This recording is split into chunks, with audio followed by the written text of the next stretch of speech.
ઓલો જુવાન ક્યાં ગયો? 50,000 ટિકિટ ખર્ચીને આવ્યો દુબઈ થી, અને તાળીઓના ગળગડાથી વધાવો સાહેબ. હું ભાડે કરીને આવ્યો, પણ હું તો પ્રોગ્રામ કરવા આવ્યો ભાઈ. આજે નીરુભાઈ થયું એવું કે હું પરમદી બાગેશ્વર ગયો હતો. બાગેશ્વરથી અમે ચાર્ટર લઈને સુરત ઉતર્યા અને બીજા બે મહેમાન અમદાવાદ ગયા.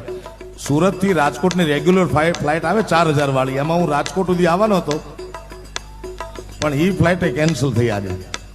હવે 11 વાગે સુરત હતા, માંડવી હુતેલા અમે, અને 2 વાગ્યાની ફ્લાઇટ. કોઈ સંજોગોમાં હજી હું છે ને જેતપુર પહોંચ્યો હોત, જો બાય રોડ આવ્યો હોત તો ત્યારનો નીકળીને. પછી ભગીભાઈને પૂછ્યું નહીં, મેં ચાર્ટર્ડ વાળાને ફોન કર્યો અમદાવાદ કે તમે આવી જાઓ તાત્કાલિક સુરત, મને લઈને જવાનો છે પોરબંદર, પોરબંદરથી પાછો અમદાવાદ. હવે જે થાય ઠાકર યાર. પણ આ જુવાનને વધાવવાને એટલા માટે કીધું કે એ સાંભળવા આવ્યો છો અને અમને 2 પૈસા મળશે. આ બીજું શું? ભૂદેવ છે, રાજી છે. અમે એટલા માટે રાજી છીએ કે ભૂદેવને આંગણે આવડો મોટો અવસર છે.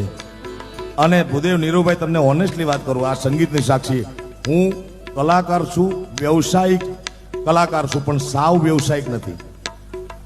નકર હું કહીએ તો કહી શક્યો હોત ભગીભાઈને કે ભાઈ આવું છે મૂંઝવણ, તમે આ કરો તો જ હું આમ કરું. નહીં, મારું કમિટમેન્ટ છે, પહોંચી જવાનું એટલે પહોંચી જવાનું.